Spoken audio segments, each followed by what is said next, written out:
Weird, wonderful, challenging, and I'm going to be really cheeky and just be really cheesy and say life-changing as well. And that's 2 words, but you can hear it as well. It's going to have to be a rooster house, and it's got to be meal deal number 2, but I can never be bothered to fill the queue on a Saturday night, so I usually go to Tesco's and get a sandwich.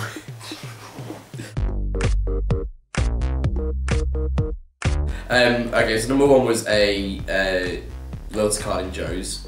Hopefully, people watching this will know that that's gone through. Myself and Hugo, the Vice President of Democracy and Resources, were able to get the ball rolling on that, I think, in our 4th day of office, which was really good. We've now sold over 6,000 to date, which is absolutely awesome. It's really good when you're in the bar, or say if you're at Fab or something, people have got like a tenner out, they've got their Joe's card out. Which is always sort of nice to see. Second one was more power sockets in the library. I started having meetings about this before start of term. There have been 300 more in the library in LGD, I think it's called. I can't remember what it's called. Did a lot of meditation there, but I can't remember what it's called. And then in a couple of weeks' time, we're walking, like me and the head of the library, going to walk around the library and just say, right, we need more here, we need more here. We're kind of restricted because it's quite an old building, so like the wires and all that sort of stuff. But overall, like it's getting better. And then finally, my point was a really vague one. It's like let your guild work for you, and that just sort of fits in with a lot of different things within the guild. So sort of rebranding the Jobs and Opportunities Fair in autumn. Myself, VPDR and VPAD did the sort of How Employable Are You day.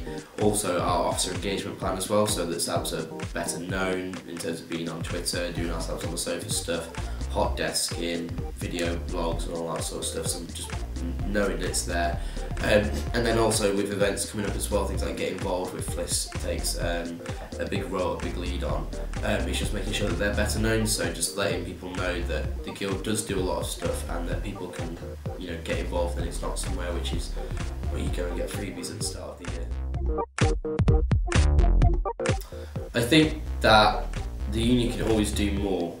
In terms of, do I think you're going to get a good education and good value for money, paying £9,000 at a university like ours? Yes, I think you are, but it's our job as a guild to make sure that that continues to increase. So when, you know, the guild and National Student Survey and whatnot are saying that students need to have better essay and exam feedback, if you're paying £9,000, well, you damn well expect to get better exam feedback, because at the end of the day, it's your education, it's an investment in yourself, which is creating a lot of debt on people. So yeah, I think the university does give value for money, but I think what's important is that they continue to sort of improve different services. So we've got a new library development coming in a couple of years' time. We've also got a new sports centre, quite a lot of changes to campus, but obviously it's going to take time and some people won't see the benefits of that. But in terms of what the guild's here to do, it's here to make sure that your 2012 cohort, the £9,000 for each student, has a voice and can get things sorted, and the university, you know, listens to them. And also, alternative to that, we've also got the 2011 cohort who have just started. One thing that I made, you know, a big point of was to make sure that they're also getting good value from me as well, because they're still getting the debt. You know, they're still going to be here for another 2 or 3 years. So they've got to make sure that they're not left behind, and it's not all about the 2012 students. So in terms of what I've been doing, I've been making sure that I've been sticking up for the 2011 person, because obviously the guild and the university is gearing towards 2012, but we can't forget our 2011.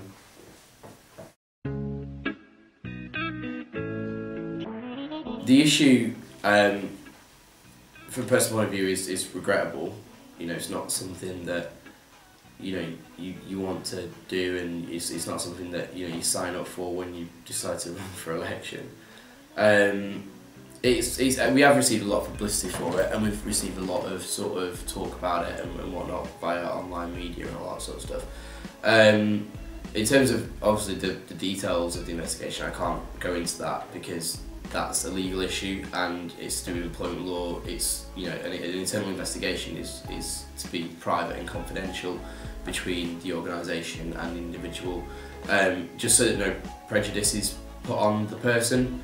You know, we got this question at Guild Council was, you know, should we, you know, why can't we know the allegations and all this sort of stuff? And the way that I explained it was that if, say, for instance, a sabbatical officer at Sheffield Union, say, was allegedly done for assault, and that's played out in an open forum, it's not kept private and confidential, even if he's proven not guilty, some people might still link that person with assault, and therefore they create prejudice on him. So if we were to sort of say everything that's going on in the case, it would create prejudice on the person, and that's not fair, and also it's against employment law. But in terms of how we've, you know, found as a team, you know, obviously we've got to cover, you know, we're a man down, you know, and we've had to cover, you know, certain meetings, and we've been doing that, and you know, we've been doing that effectively. So yeah, it's not a situation which is, you know, that anyone wants, you know, but it's one of those things that, you know, as president, one of those things you have to do. Birmingham students are employable, but they could be more employable, and I think that in the sort of, you know, realm of higher education that we're going into, more and more people are probably going to be trying to make themselves more employable. So without sort of sounding really like a spiel, but the Guild and the university are doing a lot to do with employability at the moment, because employability sort of scores aren't as high as they could be. Number one, students go to a great university, and there's no denying that it's one of the top universities in the country. So Russell Group University, it has a good reputation, which is always very, very good to start off with. I mean, this university is going to hate me, but, you know, compare us to, say, the University of Bolton.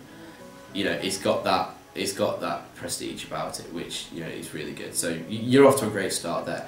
But then it's also just making sure that students are educated about, you know, sort of the opportunities available to them, sort of like internship work during summer, or a lot of it is non-paid work, but at the end of the day it goes on your CV, or even if it's getting involved with society or a volunteering thing here at the Guild, like my CV, like say if I hadn't got, say, this job, would have been massively boosted by all the different things that I did before I graduated.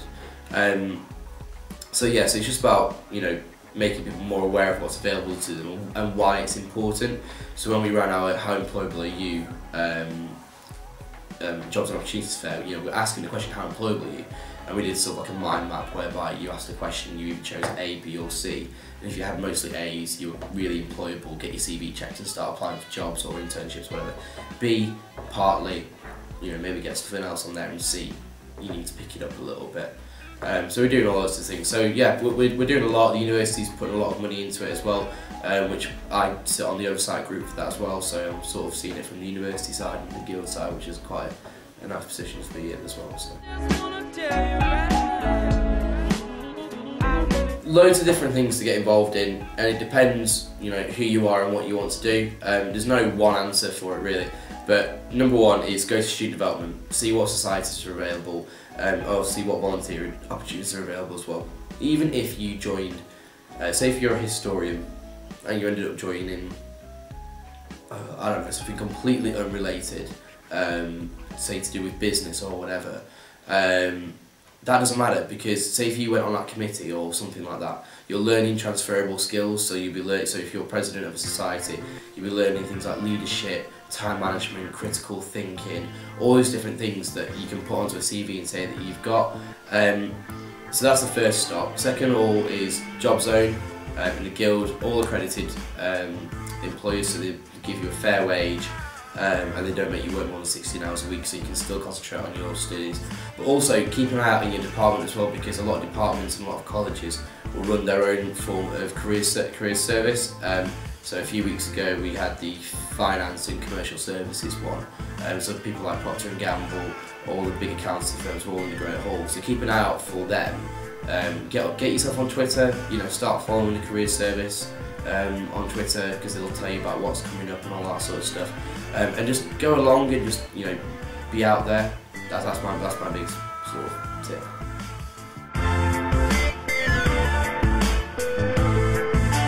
Yeah, in terms of diversity, it's something that never gets fixed overnight. I think that it's something that is a massive struggle. I mean, you look at my officer team. It's 6 guys and 1 girl. And that's not proportionate to society. If anything, there are more girls at university than boys. In terms of sort of different ethnicities and religions, whether people come from sort of disabled backgrounds or LGBTQ backgrounds and whatnot. It's difficult, and it really is. In terms of the guild, obviously we have different officers for different areas: disabled students officer, international students officer, LGBTQ officer, and all that sort of stuff.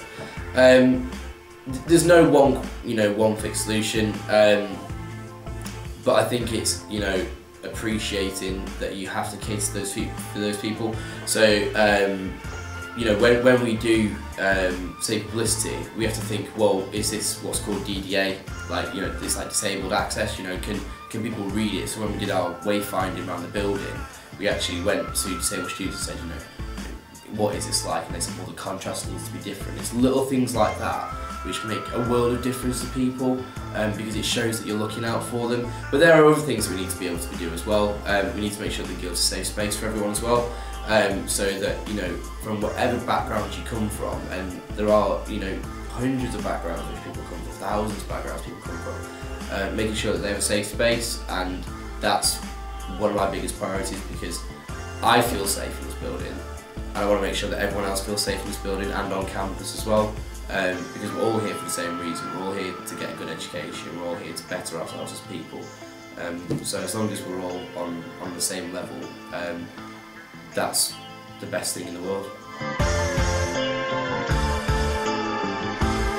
Sort of relates back to my voting past. Some people make a joke about it.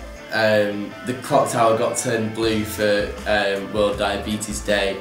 And some people thought that it was a grand scheme of mine to turn the clock tower blue, and I was just like, no. Yeah. On a more serious note, politics gets left at the door. People watching this could either agree with that I do, or they say no, he definitely doesn't. In my line of work, I know that I leave my politics at the door. End of the day, £9,000 fees is implemented by a coalition government led by the Conservatives. Do I agree with that? No, I don't. Do I agree with cuts to public sector spending? No, I don't. Do I think that spending needs to come under control? Yes, I do. But in terms of that isn't for me to comment on as president, and as president I sort of deal with what matters to students. So therefore I will comment on things like £9,000 fees and cuts to higher education.